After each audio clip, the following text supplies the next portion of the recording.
तो बरूटो के last episode में हमने देखा काशिन खोजी जीगन से फाइट कर रहा होता है और आमादो लीफ विलेज में पहुंच गया है, जो कि नारुतो और उसकी टीम को सारा कुछ बता देता है। वहीं इशिकी भी अब अपने असली रूप में आ गया है और उसे अब दोबारा से एक वेसल चाहिए, तो वो कवाकी को ढूंढने के लिए लीफ विलेज में आ गया था। जिसके बाद लीफ विलेज के लोग भी उससे फाइट करते हैं, लेकिन बरूटो अपने कर्मा को एक्टिवेट करके उसे दूसरे डायमेंशन में ले जाता है। और गाइस आज वाला जो पार्ट है वो काफी ज्यादा इमोशनल पार्ट होने वाला है। शायद आपको ये पार्ट देखकर रोना भी आ जाए, क्योंकि मुझे ये वीडियो बनाते हुए भी रोना आ रहा था। तो इस वीडियो पे हम लाइक टारगेट रखते हैं 15K लाइक्स। तो भाई जितने भी लोगों का नारुतो और बरूटो फेवरेट है, तो प्लीज इस वीडियो को जरूर सीरियसली लाइक कर देना, क्योंकि ये पार्ट देखकर आपको जरूर से रोना आ जाएगा।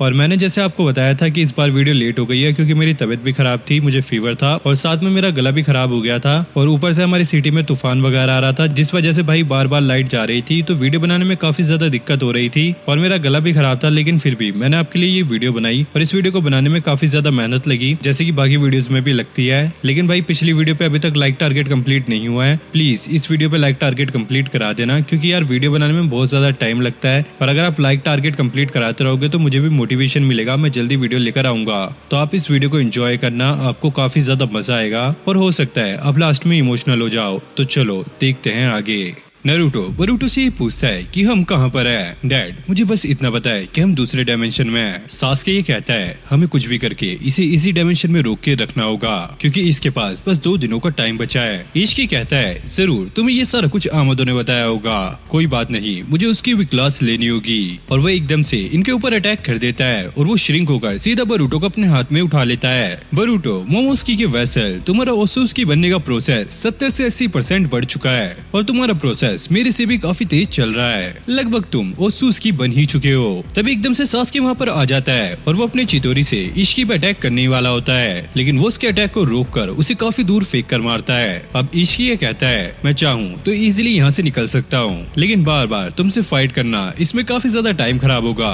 तो इस बार मैं तुम्हें पूरी तरीके से खत्म कर दूंगा और फिर मैं कवाकी के पास जाऊंगा।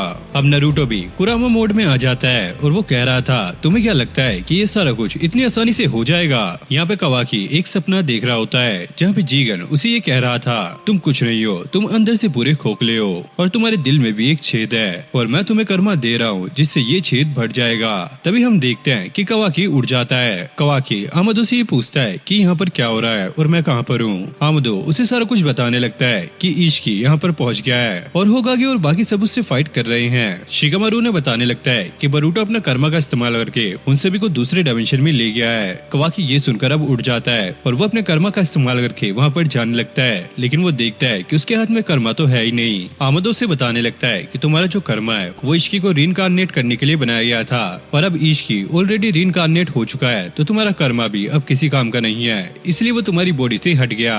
तो कवाकी समझ जाता है कि इशिकी इस विलेज में इसलिए आया है ताकि वो दोबारा से इसको कर्मा दे सके। और यहाँ पे नारुतो इशिकी से फाइट कर रहा होता है। इशिकी नारुतो पे काफी ज्यादा भारी पड़ रहा था। अब नारुतो ने इशिकी को पकड़ लिया था और सास्के अपने चितोरी से उस पर अटैक करने ही वाला था। तभी इशिकी दूसरे डायमेंशन से यहाँ पे कुछ बॉक्सेस समन कर लेता है, जिसके नीचे ये इनको दबाने वाला था, लेकिन सास्के अपने रेनन गन का इस्तेमाल करके उन बॉक्सेस के ऊपर आ जाता है। अब इशिकी भी यहाँ से बाहर निकल चुका था, जिसके बाद वो सास्के और नारुतो को भी काफी बुरी तरीके से मारता है। जिसके बाद नारुतो अपने राशन गन से उस पर अटैक करने ही वाला होता है, लेकिन इशिकी उसके राशन गन को भी श्रिंक कर देता है। जिसके बाद नारुतो ऐसे ही उससे फाइट करने लगता है और इशिकी नारुतो पे काफी ज्यादा भारी पड़ रहा था और वो अपनी चक्रा ब्लेड नारुतो के आर पार कर देता है, जिससे नारुतो घायल तो हो जाता है, साथ में वो अपने नॉर्मल मोड में भी आ गया था और इशिकी नारुतो को बॉक्सेस के बीच में भी दबा देता है। अब बरूटो सास्के को उठा रहा होता है। सास्के देखता है कि इशिकी अपने चक्रा रोड से बरूटो पर अटैक करने वाला है, तो वो उसके साथ अपने आप को रिप्लेस कर लेता है और ये अटैक आकर सास्के को लग जाता है। तुम बाप और बेटे दोनों एक जैसे हो, किसी को बचाने से पहले अपने ऊपर ध्यान नहीं देते। यहाँ पे कवाकी आमादो से पूछता है तुम्हें क्या लगता है क्या सास्के और होगागे इशिकी को 2 दिन तक रोक सकेंगे। आमादो कहता है मुझे उनकी स्ट्रेंथ का नहीं पता, लेकिन बस मुझे इतना पता है कि बरूटो अगर अपनी पावर को सही से समझ ले तो वो उसे रुका सकता है। यहाँ पे इशिकी उस बॉक्स को सास्के के ऊपर फेंक रहा होता है, तभी बरूटो बीच में आके अपने राशन गन से उसे रुका रहा होता है। यहाँ पे शिकामारू आमादो से ये कहता है बरूटो को अपनी काबिलियत का पता लगाना होगा, इससे तुम्हारा क्या मतलब है। आमादो बताने लगता है जैसे मैंने तुम्हें बताया था कि 10 टेल बीस्ट एक बीज है जिससे एक डिवाइन ट्री उगता है और वो बाद में जाके एक चक्रा फ्रूट देता है लेकिन उसे उगाना इतना भी आसान नहीं है। उसके लिए एक पूरी रिक्वायरमेंट चाहिए। और यहाँ पे हम बरूटो को देखते हैं जो कि उस बॉक्स को रोक नहीं पाता और उसका चक्रा भी पूरी तरीके से खत्म हो जाता है। वो बॉक्स इन दोनों पे गिरने ही वाला होता है, लेकिन इश्की उसे श्रिंक कर देता है। अब बरूटो हंसते हुए ये कहता है, तुम चाहते तो तुम हमें मार सकते थे, लेकिन जरूर कुछ ऐसा रीजन है जिसकी वजह से तुम मुझे नहीं मार पा रहे हो। अब सास्के बरूटो से पूछता है कि ये तुम क्या कह रहे हो। बरूटो उसे समझाने लगता है, जब मैं बोरो से फाइट कर रहा था तो उसने मुझसे कहा था कि तुम मोमोशिकी के वेसल हो और तुम्हारी वजह से हमारा प्लान काफी तेजी से आगे बढ़ रहा है। तो मुझे ऐसा लगता है कि जरूर मैं इनके प्लान में काम आने वाला हूँ, इसलिए ये मुझे मार नहीं सकते। आमदो यहाँ पे बता रहा था कि वो रिक्वायरमेंट क्या है। अगर तुम्हें 10 टेल बीस्ट को एक डिवाइन ट्री में कन्वर्ट करना है तो तुम्हें उसे जिंदा ओसुसकी खिलाना होगा। अब बरूटो अपने गले पे कुनाई नाइफ लगा लेता है और उससे कहता है, अगर तुम आगे बढ़े तो मैं अपने आप को मार लूंगा। इश्की कहता है, तो इसमें मुझे क्या, तुम अपने आप को मारो या फिर छोड़ो। लेकिन जैसे ही बरूटो अपने आप को मारने वाला होता है, इश्की उसके कुनाई नाइफ को श्रिंक कर देता है। सास्के बरूटो से कहता है, जल्दी यहाँ से भागो, हमें 2 दिन तक इसे यहाँ पर रोक के रखना है। और तभी इश्की सास्के पे काफी खतरनाक तरीके से अटैक कर देता है। शिकामारू ये पूछता है, क्या सच में एक ओसुसकी को 10 टेल बीस्ट को खिलाना होगा? आमदो कहता है, हाँ, इसके पीछे भी एक रीजन है, क्योंकि जो भी ओसुसकी आते हैं वो पेयर में आते हैं। जैसे कागुया के साथ इश्के आया था, जिसमें से एक ओसुसकी को डिवाइन ट्री को खिलाना होता है और दूसरा ओसुसकी उसका ध्यान रखता है जब तक कि वो ट्री बड़ा होकर एक चाकरा फ्रूट ना दे दे। कतास्के पूछता है, क्या सच में एक ओसुसकी को ऐसे ही मरना पड़ता है? आमदो कहता है, नहीं, वो सब ऐसा करने से पहले अपना एक वेसल तैयार कर लेते हैं जिसे वो कर्मा दे देते हैं, जिसकी मदद से वो दोबारा से अपने आप को जिंदा कर सकते हैं। सुमेरे कहती है, तो इसका मतलब कागुया पहले इश्की को सैक्रिफाइस करने वाला था। आमदो कहता है, हाँ, तुमने सही कहा, लेकिन कागुया ने उसे धोखा दे दिया था, जिसकी वजह से इश्की को जीगन की बॉडी में ही रहना पड़ा। सुमेरे कहती है, तो इसका मतलब उन्हें दोबारा किसी को सैक्रिफाइस करना होगा। तो कहीं वो बरूटो को सैक्रिफाइस करने की तो नहीं सोच रहे, क्योंकि वो भी एक ओसुसकी बनने वाला है। और यहाँ पे इश्की बरूटो को काफी बुरी तरीके से मार रहा होता है। मैं तुम्हें जान से नहीं मारूंगा, लेकिन वैसे मैं तुम्हें मार सकता हूँ, जिसके बाद तुम हमारे 10 टेल का चारा बनोगे।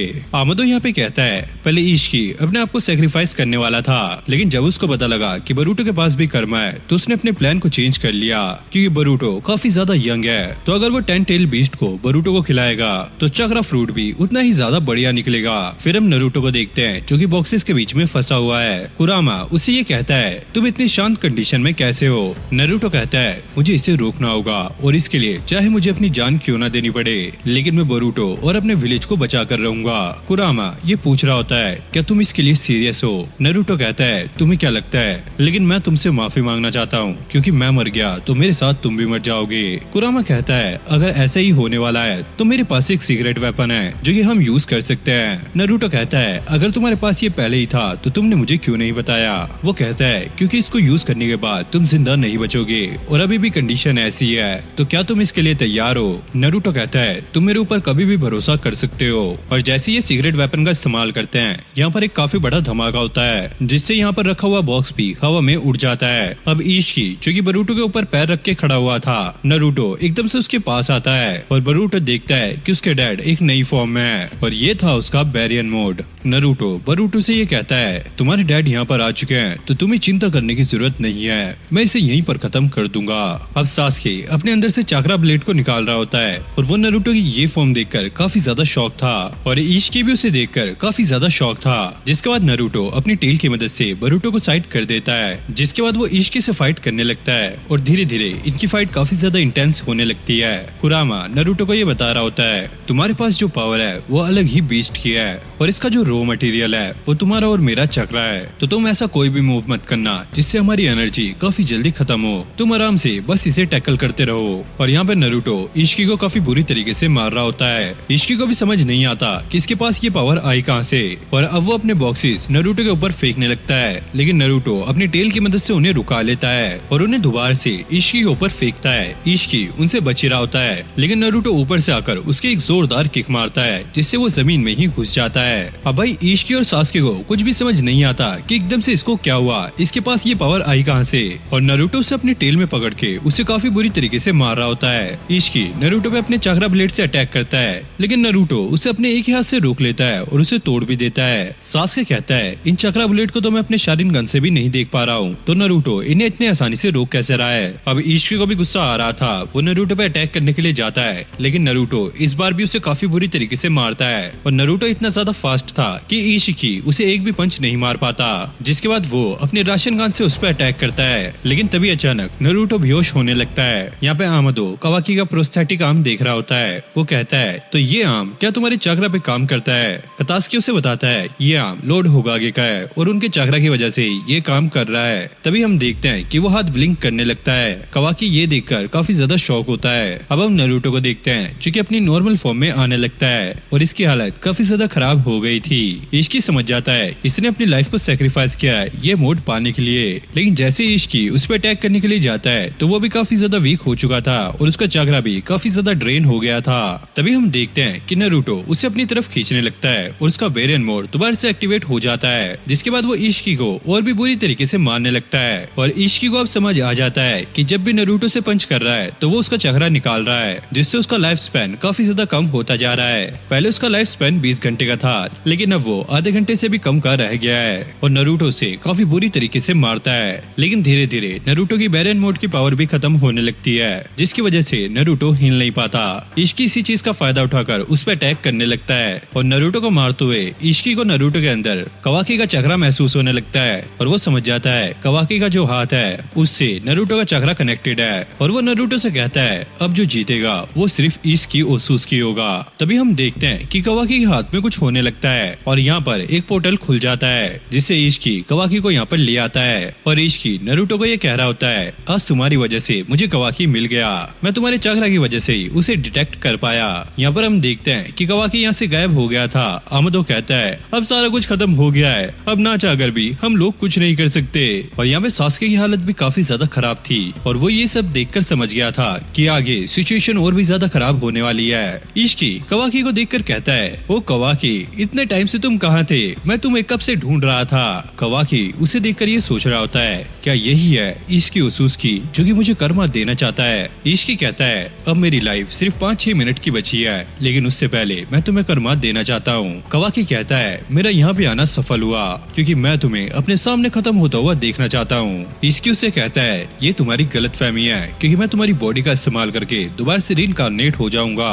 नरूटो कवाकी को यहाँ से भागने के लिए कहता है ताकि वो इशिकी के हाथ ना लगे और ये उसे बस थोड़ी देर के लिए ही करना है। जैसे कवाकी भाग रहा होता है इशिकी उसे पकड़ के उठा लेता है। तुम्हें डरने की जरूरत नहीं है क्योंकि मैं तुम्हारा फादर हूँ। लेकिन तभी सास्के उसे अपने साथ स्विच कर लेता है और उसे कहता है तुम यहाँ से भाग जाओ। और सास्के ने यहाँ पे एक स्मोक बॉम्ब भी फेंक दिया था, जिसकी वजह से इशिकी ओसुत्सुकी अपने बैकुगन की मदद से भी कवाकी को नहीं ढूंढ पाएगा और इतना टाइम काफी होगा उसे रोकने के लिए। अब इशिकी को ये देखकर काफी ज्यादा गुस्सा आता है और वो सास्के को काफी बुरी तरीके से मारकर हवा में चला जाता है ताकि वो कवाकी को ढूंढ सके।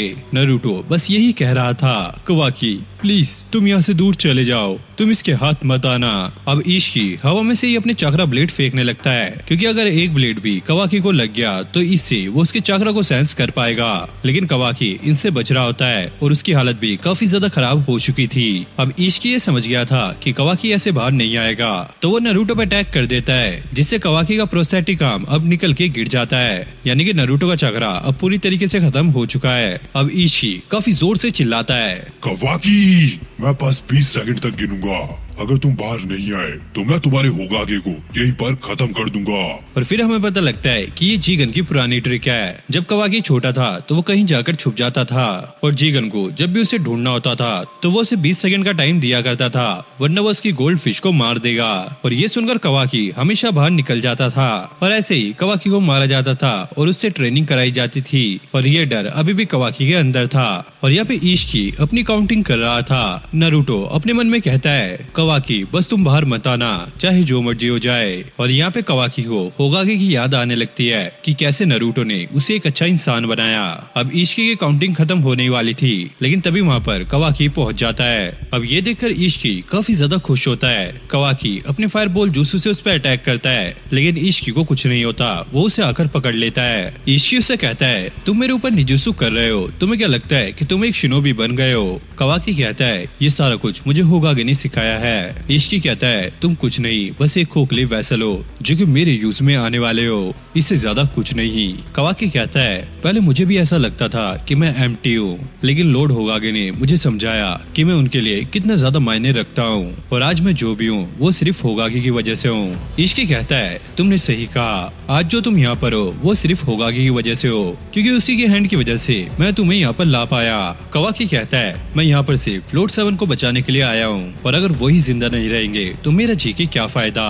तभी हम देखते हैं कि इश्की कवाकी को कर्मा दे देता है और इश्की कहता है फाइनली अब मैं सोने के लिए जा सकता हूँ और उसकी बॉडी धीरे धीरे खत्म होने लगती है और वो नरूटो की तरफ देखकर कहता है तुम मुझे मौत के काफी ज्यादा करीब ले आए थे, लेकिन फाइनली अब मैंने कवाकी को कर्मा दे दिया है। तभी हम देखते हैं कि कवाकी की बॉडी से वो कर्मा उड़ जाता है। इश्की ये देखकर काफी ज्यादा बौखला जाता है कि आखिरकार ये हुआ कैसे। कवाकी कहता है अब तुम्हारे पास कितने सेकंड बचे हैं बताओ मुझे, और इश्की कवाकी के कॉलर को पकड़ लेता है, लेकिन वो काफी ज्यादा वीक हो चुका था और नीचे गिर जाता है। और तभी वहाँ पर एक और कवाकी आ जाता है जिस कवाकी को इश्की ने कर्मा दिया था, दरअसल वो एक शैडो क्लोन था और कवाकी उस पे कूद कर कहता है तुम एक वेसल से हार गए हो तो तुम्हें हार कर कैसा लग रहा है। अब नरूटो कवाकी से ये पूछता है अरे तुमने ये शैडो क्लोन बनाना कब सीखा। कवाकी बताता है आपने मुझे सिखाया था शैडो क्लोन बनाना और छुप कर मैंने इसकी काफी ज्यादा प्रैक्टिस की, लेकिन अभी मैं सिर्फ एक ही क्लोन बना सकता हूँ। अब सास्के नरूटो के पास आकर कहता है तुम कैसे हो, मुझे लगता है कि जो तुमने पावर यूज की थी उसकी वजह से तुम काफी ज्यादा वीक हो चुके हो। तभी हम देखते हैं कि बोरुटो एकदम से सास्के के पास आता है और उसकी रेनेन गन वाली आंख फोड़ देता है। हमें पता लगता है कि बोरुटो अभी मोमोस्की के कंट्रोल में है और मोमोस्की कहता है मुझे लगा नहीं था कि तुम लोग इश्की को हरा पाओगे, लेकिन जब तुमने उसे हरा दिया है तो मुझे तुम्हारा टेलीपोर्टेशन जुत्सु खत्म करना था, इसलिए मैंने सास्के की रेनेन गन वाली आंख फोड़ डाली। अब ये देखकर नरूटो काफी ज्यादा शॉक हो जाता है। मोमोस्की ये तुम बोरुटो के साथ क्या कर रहे हो। अब कवाकी चिल्लाता हुआ कहता है बोरुटो तुम बिल्कुल बेवकूफ हो, क्या तुम अपनी बॉडी पर बिल्कुल भी कंट्रोल नहीं रख सकते। मोमोस्की अब ये कहता है कवाकी इसकी उसूस्की अब मर चुका है तो तुम अब फ्री हो। अब नरूटो से कहता है जब इसकी उसूस्की मर चुका है तो तुम्हारे पास टेल को खिलाने के लिए कुछ नहीं है, तो तुम अपनी हार क्यों नहीं मान लेते। तभी मोमोस्की कवाकी पे अटैक कर देता है और ये दोनों फाइट करने लगते हैं। मोमोस्की अब उसे मारते हुआ कहता है तो तुम्हारे अंदर का एक्सट्रैक्शन प्रोसेस काफी दूर तक जा चुका है। तभी सास्के मोमोस्की के एक जोरदार किक मारता है। अब कवाकी उससे पूछता है ये तुम क्या कह रहे थे, किस तरह का एक्सट्रैक्शन। भले ही तुम्हारा कर्मा वायरस हो चुका हो, लेकिन अब तुम खुद एक उसूस्की बन चुके हो।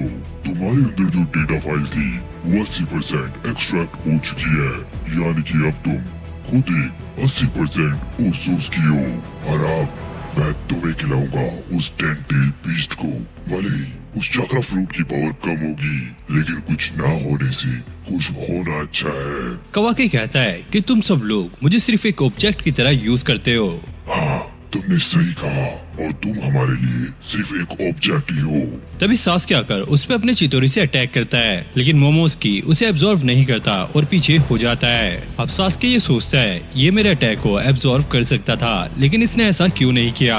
सास्के उचिया, क्या तुम अपने फेवरेट स्टूडेंट को मारोगे? अगर मुझे अपने लीफ विलेज को बचाने के लिए अपने फेवरेट स्टूडेंट को मारना पड़े तो मैं उसके लिए भी तैयार हूँ। अब सास्के अपने अमात्रासु का इस्तेमाल करने लगता है ताकि वो मोमोस्की को जला सके, लेकिन वो बिना अपने कर्मा का इस्तेमाल किए उससे बच जाता है। सास्के कवाकी को ये बताता है शायद बोरुटो ने अपने चक्रा का ज्यादा ही इस्तेमाल कर लिया है, जिसकी वजह से मोमोस्की ने उसकी बॉडी पे कंट्रोल कर लिया है, और अगर वो मेरे ताइजुत्सु को एब्जॉर्व करेगा तो बोरुटो की बॉडी में फिर से चक्रा आ जाएगा और हो सकता है इससे वो होश में आ जाए। इसलिए मोमोस्की बार बार हमारे अटैक से बच रहा है। लगता है सास्के उचिया को सारा कुछ पता चल गया है। अगर मैं उसके पास गया तो वो मुझको खत्म कर सकता है, तो मुझे बस एक ही चीज करनी होगी। सास्के कहता है मुझे ब्लैक पॉइंट रेंज से इसके ऊपर अपने फायर स्टाइल से अटैक करना होगा ताकि इसके पास बचने का कोई भी रास्ता ना रहे, और उसे वो एब्जॉर्व करना ही होगा। जैसे वो इसे एब्जॉर्व करेगा बोरुटो वापस आ जाएगा। कवाकी कहता है तुम्हें अपना भी ध्यान रखना होगा क्योंकि ये मोमोस्की ओसुस्की है। तभी एक वैनिशिंग राशन गन सास्के के आकर लगता है है। ये वैनिसिंग राशिन गन सच में काफी ज्यादा पावरफुल अटैक है। जब पिछली बार हमने फाइट की थी तो ये अटैक मुझे भी आकर लगा था। सास्के कवाकी को यहाँ से भागने के लिए कहता है। मोमोस्की कहता है, तुम्हें क्या लगता है मैं इसे ऐसे ही यहाँ से भागने दूंगा? तुम बोल रहे हो मेरे पास भी टेलीपोर्टेशन टेक्निक है। अब कवाकी को बरूटो की बात याद आने लगती है। बरूटो ने उससे कहा था चाहे कुछ भी हो जाए लेकिन मैं तुम्हारे साथ हमेशा रहूंगा। जिसके बाद कवाकी अपने फायर स्टाइल का यूज करके अपने आप को जलाने लगता है। मोमोस्की ये देखकर काफी ज्यादा शॉक था कि ये अपने आप को क्यों जला रहा है, ये तो उसका कोई क्लोन भी नहीं है। और कवाकी को इसमें काफी ज्यादा दर्द हो रहा था। मैं ऐसे ही अपने लोटे सैक्रिफाइस को मैं नहीं दे सकता। और वो उस आग को एब्जॉर्ब कर लेता है और ऐसा करते ही बरूटो अब होश में आने लगता है। लेकिन तभी मोमोस्की अपनी आंख को दबाकर कहता है, मुझे जल्दी से तुम्हें टेंटेल को फीड करना होगा। लेकिन बरूटो उसका हाथ रोक लेता है और उसे कहता है अब तुम्हारे जाने का टाइम हो चुका है। और वो उसका सींग पकड़ लेता है। मोमोस्की उसे रुकवाने की बहुत ज्यादा ट्राई करता है लेकिन बरूटो उसका सींग तोड़ देता है। अब बरूटो बेहोश होकर नीचे गिर जाता है और अब वो अपनी नॉर्मल फॉर्म में आ गया था। और वो कवाकी से कहता है, मुझे माफ करना, मेरी वजह से तुम्हें इतनी मुसीबत उठानी पड़ी। जिसके बाद ये दोनों मिलकर अब नारुतो के पास जाते हैं। सास्के नारुतो को देखकर काफी ज्यादा शॉक हो जाता है क्योंकि नारुतो काफी बुरी हालत में था और अभी तक वो उठा भी नहीं था। कुरामा नारुतो से ये कहता है, नारुतो क्या हुआ, तुम इतने शांत क्यों हो? और नारुतो कहता है, कुरामा लगता है हम दोनों का फाइनल टाइम आ चुका है तो अब हमें अलविदा कहना चाहिए। और वैसे भी हमने इश्की को हरा दिया है तो हमारा काम पूरा हुआ। लेकिन मुझे इस बात का बुरा लग रहा है कि मैं हिमावारी और हिन्नाटा को बाहर नहीं बोल पाया। और बरूटो और कवाकी वो तो काफी ज्यादा स्ट्रॉन्ग है, वो लोग अपने आप को संभाल लेंगे। कुरामा ये बताने लगता है, हाँ कवाकी काफी अच्छा लड़का है, मैंने उससे बात की थी। नारुतो कहता है, बरूटो और कवाकी दोनों भाइयों जैसे हैं। हाँ जैसे तुम और सास्के। और इस पर नारुतो हंसने लगता है। कुरामा जब से मैं बच्चा था तब से तुम मेरे साथ हो और तुमने मेरा काफी ज्यादा साथ दिया। अब कुरामा को भी छोटा नारुतो दिखने लगता है और ये देखकर उसकी आंखों से आंसू आने लगते हैं। अब ये दोनों पंच करने लगते हैं। नारुतो कहता है, मुझे तुम्हारे साथ अपनी लाइफ जीकर काफी ज्यादा मजा आया, तो चलो अब हम दोनों साथ में मरते हैं। नारुतो मैंने ये कब कहा कि तुम भी मेरे साथ मरोगे? शायद तुम समझे नहीं, मैंने ये कहा था कि किसी को तो मरना होगा। अगर मैं तुम्हें ये बता देता कि इसमें मुझे मरना है तो तुम बैरियर मोड कभी भी एक्टिवेट नहीं करते, तो इसलिए मैंने तुमसे ये कहा था। ये सुनकर नारुतो काफी ज्यादा शॉक हो जाता है। ये तुम क्या कह रहे हो? तुमने तो कहा था कि हम दोनों मरेंगे, लेकिन अब तुम ऐसा क्यों कह रहे हो? नारुतो तुम सेफ हो, बस अब मेरी लाइफ जाएगी। ये सुनकर नारुतो के आंखों में आंसू आने लगते हैं और कुरामा का जो चक्रा होता है वो भाप बनकर उड़ने लगता है। मुझे माफ करना नारुतो, तुम्हारा और मेरा साथ बस यहीं तक था। और हाँ अपना ध्यान रखना क्योंकि अब तुम्हारे पास सुपर ह्यूमन वाली पावर नहीं रही।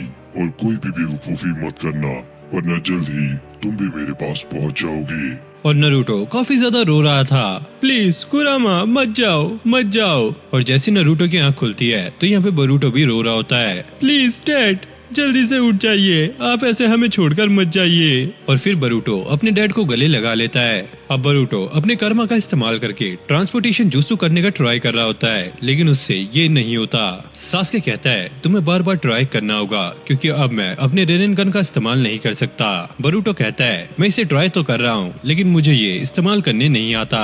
कवाकी कहता है, मुझे ऐसा लगता है कि तुम्हें डर लग रहा है कि अगर तुम अपनी पूरी पावर का इस्तेमाल करोगे तो शायद मोमोस्की वापस आ जाएगा। तुम इससे डरो मत, बस इसे यूज करो। बरूटो कहता है, मुझे ये पता ही नहीं है कि इसको यूज कैसे करना है। और कवाकी उस पे चिल्लाने लगता है, तुम बकवास मत करो, जो मैं तुमसे कह रहा हूँ वो करो। और बरूटो भी भाई चिल्लाने लगता है, अबे यार मुझे जब आता ही नहीं है तो मैं करूँ कैसे?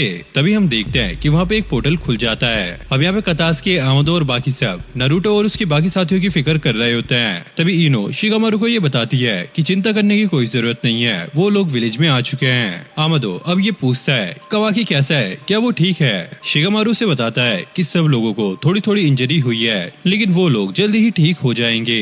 कवाकी बरूटो से ये कह रहा था, मैंने तुमसे कहा था ना कि तुम ये कर सकते हो। बरूटो कहता है हाँ, जब तक हम दोनों साथ हैं हम कुछ भी कर सकते हैं। जिसके बाद सभी लोग उनके पास पहुंच जाते हैं। सरादा अपने डैड की आंख को देखकर पूछती है, डैड ये आपकी आंख को क्या हुआ? बरूटो सरादा से ये कहता है, ये सारा कुछ मेरी वजह से हुआ है और इसके लिए तुम मुझे जो सजा देना चाहती हो मैं उसके लिए तैयार हूँ। सरादा कहती है, मुझे पता है कि ये तुम्हारी वजह से नहीं हो सकता है कि तुम अपने कंट्रोल में ना हो। सास्के भी कहता है, हाँ बरूटो इसमें तुम्हारी गलती नहीं है। अब नारुतो आमादो को सारा कुछ बता रहा होता है कि हमने इश्की को पूरी तरीके से डिस्ट्रॉय कर दिया है, तो क्या अब हमें ये समझ लेना चाहिए कि कारा पूरी तरीके से डिस्ट्रॉय हो चुकी है? आमादो कहता है, हाँ मुझे भी ऐसे ही लगता है, जैसे तुमने कहा कि इश्की मारा जा चुका है और डेल्टा को मैंने ऑफ कर दिया था और काशिन कोजी के भी बचने के अब कोई चांसेस नहीं थे। बस अब एक ही इनर बचा है जिसका नाम है कोड। शिकामारू कहता है, अगर हम उसे खत्म कर दे तो कारा भी पूरी तरीके से खत्म हो जाएगी। आमादो कहता है, तुम उसे कमजोर मत समझो, वो काफी ज्यादा पावरफुल है। जैसे कवाकी एक वेसल है, वो भी एक वेसल था। उसका कर्मा उसे पावर तो देता है लेकिन वो पूरी तरीके से फंक्शनल नहीं है। शिकामारू कहता है, तो तुमने ये हमें पहले क्यों नहीं बताया? और जब इश्की मरा तो उसका कर्मा डिसअपेयर क्यों नहीं हुआ? आमादो कहता है, वो एक नॉन फंक्शनल कर्मा है और वो बस एक वेपन की तरह काम करता है। कारा के जितने भी मेंबर थे सबने अपनी बॉडी को मॉडिफाई कराया था ताकि उनकी स्ट्रेंथ बढ़ सके, लेकिन कोड ने अपनी बॉडी को इसलिए मॉडिफाई कराया था ताकि उसकी बॉडी पर लिमिटेड लग सके, ताकि उसकी स्ट्रेंथ कम यूज हो। शिकामारू कहता है, तुम्हारा मतलब क्या है? क्या वो इश्की से ज्यादा पावरफुल है? आमादो कहता है, हाँ वो जीगन से काफी ज्यादा पावरफुल है। मैंने ऐसे काफी सारे वेसल बनाए थे जो कि जीगन से काफी ज्यादा पावरफुल थे, लेकिन उन सभी को खत्म कर दिया गया था। लेकिन हमारे पास बस एक यूनिट बची थी जो था कोड। शिकामारू कहता है, तुमने ये सब चीजें हमें पहले क्यों नहीं बताई? आमादो कहता है, तुम्हें चिंता करने की जरूरत नहीं है क्योंकि कोड अपने लिमिटर को ऐसे नहीं हटा सकता, उसे ये करने के लिए मेरी जरूरत पड़ेगी। अब ये लोग पूछते हैं कि कोड ने अपने ऊपर लिमिटर क्यों लगाया, क्या सच में वो इतना ज्यादा पावरफुल था? आमादो बताता है कि सच में वो जीगन से काफी ज्यादा पावरफुल था और लोग जीगन को कमजोर ना समझे इसलिए उसने अपनी बॉडी में लिमिटर लगाया, क्योंकि वो जीगन को अपना गॉड मानता था और उसे काफी ज्यादा पूछता था। और जैसे कि अब इश्की हार चुका है तो हो सकता है कि कोड अब हमसे बदला लेने के लिए आए। फिर हम कोड को देखते हैं जो कि टेन टेल पे नजर रख रहा होता है। वो सोचता है, काश कवाकी के जैसे मेरे पास भी कर्मा होता तो फिर मैं इश्की का वेसल बनता।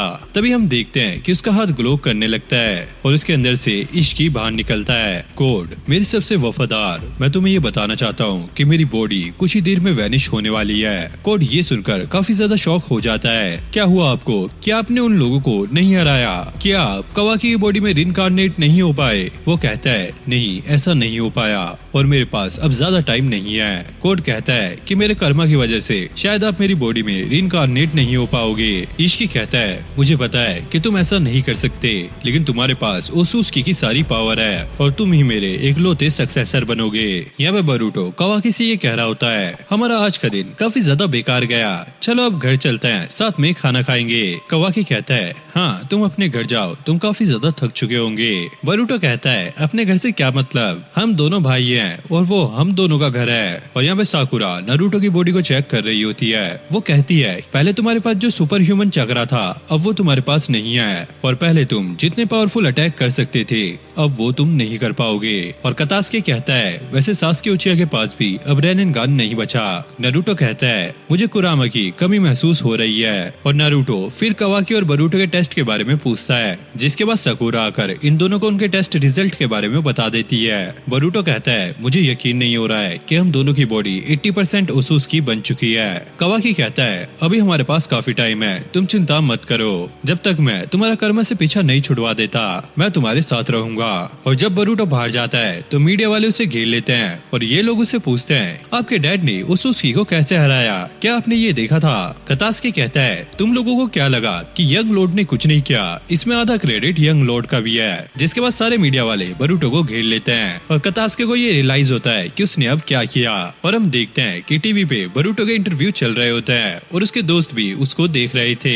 जिसके बाद मित्सुकी सरादा के पास आता है और उससे कहता है, मुझे शिकामारू सेंसे ने ने कुछ बताया है तो मुझे तुमसे बात करनी है। जिसके बाद ये दोनों बरूटो के पास आते हैं और सरादा उस पर गुस्सा करने लगती है। तुम्हारी वजह से लॉर्ड शिगामारू ने हमारी टीम को बैन कर दिया है। बरूटो कहता है शायद ये मेरे कर्मा की वजह से हो रहा है, क्योंकि ये मेरे ऊपर ज्यादा हावी हो जाता है तो मैं आउट ऑफ कंट्रोल हो जाता हूँ और मैं किसी को भी हार्म करने लग जाता हूँ। जिसके बाद बरूटो उनसे माफी मांगने लगता है। मुझे माफ कर देना तुम दोनों, ये सारा कुछ मेरी वजह से हुआ। सरादा कहती है इसमें तुम्हारी कोई गलती नहीं है। जिसके बाद बरूटो घर चला जाता है। यहाँ पे कतास्की ये कहता है मुझे बरूटो के कर्मा से डील करने के लिए कुछ न कुछ रास्ता निकालना होगा। तो इसी के साथ ये पार्ट यहीं पर एंड हो जाता है। तो गाइस बरूटो सीरीज और भी ज्यादा खतरनाक होती जा रही है, तो आगे देखना है कि बरूटो में क्या होता है। तो गाइस अगर आप मेरे चैनल पे न्यू हो तो वीडियो को लाइक करके चैनल को सब्सक्राइब कर लो। इस वीडियो पे लाइक टारगेट रखते हैं 15K लाइक्स। और आपको कुरामा और नारुतो वाला सीन देखकर कैसा फील हुआ कमेंट में जरूर से बताना। तो मैं मिलता हूँ नेक्स्ट वीडियो में, तब तक के लिए okay take care bye bye.